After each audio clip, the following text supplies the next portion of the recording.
வாயில் வச்சதும் சட்டுன்னு கரையக்கூடிய அளவுக்கு ஒரு halwa. Very healthy and very tasty. பாருங்கள், பார்க்குறதுக்கே ரொம்ப சூப்பராக இருக்குது, சாப்பிட்றதுக்கும் ரொம்ப நல்லாயிருக்கும். ஹாய் ஃப்ரெண்ட்ஸ், எல்லாரும் எப்படி இருக்கீங்க? காரைக்குடியிலேருந்து கார்த்திகா. இன்னைக்கு செட்டிநாடு ட்ரெடிஷனல் ஃபுட்ஸ் அண்ட் விளாக்ஸில் என்ன பார்க்க போகிறோம் அப்படின்னா, பீட்ரூட் அல்வா தான் பார்க்க போகிறோம். நம்ம அல்வா ரெசிபி நம்ம வீடியோஸ் நிறைய போட்டிருக்கோம். தனியாகவே ஹல்வா ரெசிபின்னு சொல்லிட்டு ஒரு பிளேலிஸ்ட்டில் ஒரு லிஸ்ட்டு வச்சுருக்கோம். இன்றைக்கி வந்து பார்த்தீங்கன்னா பீட்ரூட்லேயே 2 வகையாக நம்ம அல்வா செய்யலாம். அதில் ஒரு வகையான அல்வா நம்ம இப்போ செய்ய போகிறோம். 2 நாளாக காரைக்குடியில் நல்ல மழை, சரியான இடி காற்று.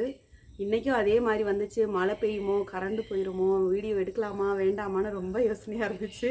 பட் ஆனால் காற்று அடித்ததோட மழை பெய்யலை. சரி, நம்ம இப்போ வந்து பீட்ரூட்டை கட் பண்ணிவிட்டு டக்குன்னு போய் அல்வாவை ரெடி பண்ணிடலாம். வாங்க வீடியோக்குள்ளே போகலாம். பீட்ரூட் வந்து தோல் சீவிட்டு நான் எடுத்து வச்சுருக்கேன். கிட்டத்தட்ட வந்து 400 கிராம் அளவுக்கு பீட்ரூட் இருக்கும். தோல் சீவிட்டேன். இப்போ இதை வந்து நம்ம சின்ன சின்ன பீஸாக கட் பண்ணி அப்படியே மிக்சியில் சேர்த்துட்டு அரைச்சிட்டு அதுக்கப்புறம் ஜூஸ் எடுக்க போகிறோம். பீட்ரூட் அப்படின்னாலே நம்ம சின்ன பிள்ளைகளில் இந்த திருவியெல்லாம் பண்ண மாட்டாங்க. கொஞ்சம் பெரிய சைஸாக வந்து போட்டு உப்பு போட்டு பொரியல் பண்ணுவாங்க. வரமிளகா போட்டு, கடுகு உளுந்த பருப்பு, வரமிளகா போட்டு பொரியல் பண்ணுவாங்க. காரக்குழம்புக்கு ரொம்ப சூப்பராக இருக்கும். ஆனால் பீட்ரூட் அப்போ யாருமே விரும்பி சாப்பிட மாட்டோம். ஹை லெவல் பிளட்டு வந்து இதில் இன்க்ரீஸ் ஆகும் அப்படின்னு சொல்கிறாங்க. பீட்ரூட்டில் மாதுளம்பழம் மாதிரியே பீட்ரூட்டும் நிறைய வந்து பிளட்டுக்கு வந்து நல்லா இன்க்ரீஸ் பண்ணக்கூடிய தன்மை இருக்குது. ஸோ குழந்தைகளுக்கு வந்து நம்ம பீட்ரூட்டை பொரிச்சு கொடுத்தா கூட ஒழுங்காக சாப்பிடாதுங்க. இந்த திருவியில் திருவிட்டு தேங்காய் போட்டு பொரிச்சு கொடுத்தோன்னா கூட சாப்பிடுங்க. இந்த மாதிரி இல்லைன்னா அல்வா மாதிரி பண்ணி கொடுங்க. நான் கட் பண்ணிவிட்டு மிக்சியில் சேர்த்துருவோம். மிக்சியில் சேர்த்துட்டு அரைச்சி அப்படியே ஜூஸ் எடுக்க போகிறோம். கேரட் வந்து பார்த்திங்கன்னா அவிச்சிட்டு நம்ம செய்வோம். அவிச்சிட்டு செய்யலாம், பச்சையாக திருவிட்டும் செய்யலாம். அதே மாதிரி தான் பீட்ரூட்டும் மெத்தடு. பால்லையும் செய்யலாம், கார்ன்ஃப்ளவர்லையும் செய்யலாம். நிறைய வீடியோஸ் எடுக்கணும்னு இருக்கு. பட்டு டைம் இல்லை எடுக்கிறதுக்கு செட் ஆக மாட்டேன். வீடியோ எடுக்கணும்னு இறங்கிட்டாலே கரண்ட் போயிடும். எனக்கு அதுக்கு ரொம்ப ஒரு செட்டான விஷயம் அது. வீடியோ எடுக்கணும்னு இறங்கினேன்னு வச்சுக்கோங்க, கரண்ட் போயிடும். நான் இப்போவே நினச்சேன், ஆஹா நம்ம வீடியோ எடுக்க ஆரம்பிக்க போகிறோமே, கரண்ட் போகிற மாதிரி வானம் ஒரு மாதிரி பண்ணிகிட்டு இருக்கே அப்படின்னு. ஆனால் மழை பெய்யலை, காற்றோட நின்றுச்சு. சரியான காற்று. முந்தா நாள் நல்ல மழை, நேற்று லைட்டான மழை தான் காரைக்குடியில். ஆனால் அக்னி நட்சத்திரம் முடிஞ்சுமே இன்னும் ரொம்ப வெக்க இருந்துக்கிட்டே இருக்குது. நான் வந்து இப்போ பேசிகிட்டே இந்த பாருங்க கட் பண்ணிட்டேன். இதை வந்து நம்ம மிக்சியில் போட்டு இப்போ அரைக்க போகிறோம். நல்லா நைஸாக அரைச்சிட்டு துணியிலையோ அல்லது வடிகட்டிலையோ நம்ம வடிகட்டி எடுக்க போகிறோம். இதில் இருக்கிற ஜூஸை மட்டும் பாருங்கள். இப்போவே வந்து நல்லா கொலன்னு அல்வா மாதிரி அரைச்சிருக்கோம் பாருங்கள். தண்ணி ரொம்ப விட்டு அரைக்கக்கூடாது. கிட்டத்தட்ட ஒரு அரை டம்ளர் அளவுக்காவது விடணும். ரொம்ப தண்ணி விட்டோம்னா ஜூஸி ரொம்ப தண்ணியாக போயிடும். நமக்கு அல்வா ரெடி ஆகிறதுக்கு ரொம்ப லேட் ஆகும். ஸோ நமக்கு வந்து தண்ணி லைட்டாக விட்டால் போதும். அரைச்சாச்சு. இப்போ வந்து வெள்ளை துணி அல்லது வடிகட்டி போட்டு வடிகட்டிடலாம். ஜூஸ் எல்லாம் எடுத்துடலாம். பாருங்கள், நம்ம வந்து இப்போது நல்லா ஜூஸ் எடுத்தாச்சு. நிறைய ஜூஸ் இருந்துச்சு 400 கிராமுக்கு. எவ்வளவு அல்வா நமக்கு வருதுன்னு பார்க்கலாம். நல்லா வந்து வடிகட்டியில் பிழிஞ்சிட்டு அதுக்கப்புறம் வந்து துணியில் விட்டு நல்லா பியூராக வந்து எடுத்து வச்சுருக்கேன். கொஞ்சம் கூட திப்பி இல்லாமல் கரெக்டாக எடுத்து வச்சுருக்கேன். வாங்க இப்போ ஒவ்வொரு மெத்தடாக பார்த்துருவோம்.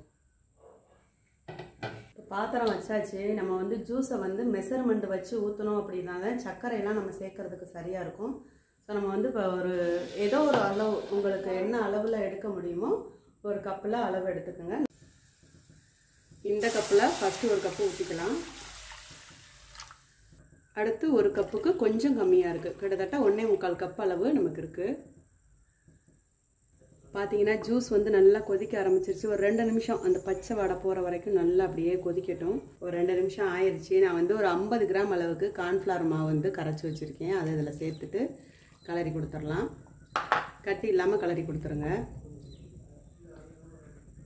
அரை கிலோ நம்ம பீட்ரூட் போடுறோம் அப்படின்னா 50 கிராம் கார்ன்ஃப்ளவர் வந்து தாராளம். 50 கிராம் அளவுக்கு நல்லா போடலாம். பாருங்கள், நல்லா கலர்ஃபுல்லாக இருக்குது. ஓரளவு நல்லா கெட்டியாயிடுச்சு. நம்ம 1.25 அளவு நம்ம வந்து ஜூஸி சேர்த்துருக்கோம். இப்போ நான் வந்து 3/4 கப் அளவுக்கு சர்க்கரை சேர்க்குறேன். 3/4 கப்பு சேர்த்துருக்கேன். ஏன்னா பீட்ரூட்டில் ஆல்ரெடியே வந்து இனிப்பு நல்லா நிறையவே இருக்கும். அதனால நம்ம வந்து தேவையான அளவு சர்க்கரை சேர்த்துக்கிட்டால் போதும்.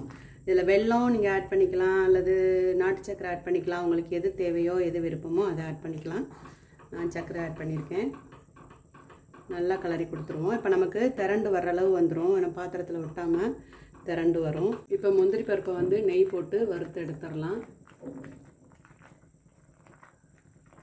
இப்போ ஒரு ஸ்பூன் நெய் போட்டு லேசாக கிளறி கொடுத்துருவோம். அப்போ தான் பாத்திரத்தில் ஒட்டாமல் நமக்கு கிடைக்கும். எப்போவுமே வந்து ஏலக்காயை வந்து நம்ம மிக்சியில் அரைக்கும் போது சக்கரை கொஞ்சம் போட்டு அரைச்சிங்கன்னா கடகடான்னு சத்தம் கேட்காது, கொஞ்சம் நைஸாகவும் அரைக்கும். அப்போ வந்து ஏலக்காய் வந்து ஒரு 20 ஏலக்காய் போட்டு கொஞ்சம் சீனி போட்டு அரைச்சிட்டேன். இதை அப்படியே நம்ம ஸ்டோர் பண்ணி வச்சுக்கிட்டோம்னா எப்போ வேணாலும் யூஸ் பண்ணிக்கலாம். ஏலக்காய் தூள் சேர்த்தாச்சு. பார்த்தீங்கன்னா 50 கிராம் அளவுக்கு நெய் விட்டு முந்திரி பருப்பை வறுத்து எடுத்தாச்சு. அதை அப்படியே கொட்டி விட்டாச்சு. நல்லா நெய் எவ்வளவு போடுறோமோ அந்த அளவுக்கு நல்லா சுருண்டு திரண்டு வரும். சாப்பிட்றதுக்கும் நல்ல டேஸ்ட்டாக இருக்கும். முந்திரியை வறுத்ததோடு அந்த சூட்டோட நெய் இதில் போட்டிங்கன்னு வச்சுக்கோங்களேன், நல்லாயிருக்கும். அப்புறம் நம்ம இறக்கிட்டு நமக்கு பாதாம் இது மாதிரி கட் பண்ணி நட்ஸ் நம்ம போட்டுக்கலாம். நட்ஸு நம்மளுடைய விருப்பம் தான். இந்த நெய் வந்து அப்படியே இந்த அல்வாவில் அப்சர்வ் ஆகணும். அப்போ தான் வந்து சாப்பிட்றதுக்கு ரொம்ப டேஸ்ட்டாக இருக்கும்.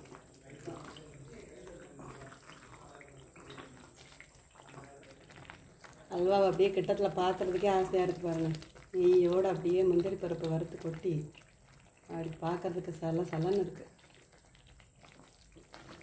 நெய்யில் அப்படியே வெந்துக்கிட்டு இருக்கு. மேக்ஸிமம் ஒரு 100 கிராம் நெய் வச்சுக்கிட்டிங்க அப்படின்னா தாராளம். இந்த அல்வாவுக்கு 1/2 கிலோ பீட்ரூட்டுக்கு 100 கிராம் நெய் கரெக்டாக இருக்கும், நல்லாவும் இருக்கும். நான் இப்போ வந்து நல்லா திரண்டுருச்சு. 100 கிராம் நெய் வாங்கினேன். உதய கிருஷ்ணா 100 கிராம் நெய் வாங்கினோம். 100 கிராம் நெய்யும் நம்ம போட்டாச்சு. இவ்வளோதான். அல்வா வந்து நல்லா திரண்டு பாத்திரத்தில் ஒட்டாமல் சூப்பராக வந்துடுச்சு. அப்படியே நம்ம ஒரு பிளேட்டில் மாற்றிட்டு ஆற வச்சு சாப்பிட பரிமாற வேண்டியதுதான். நல்ல வாசத்தோடு இருக்குது.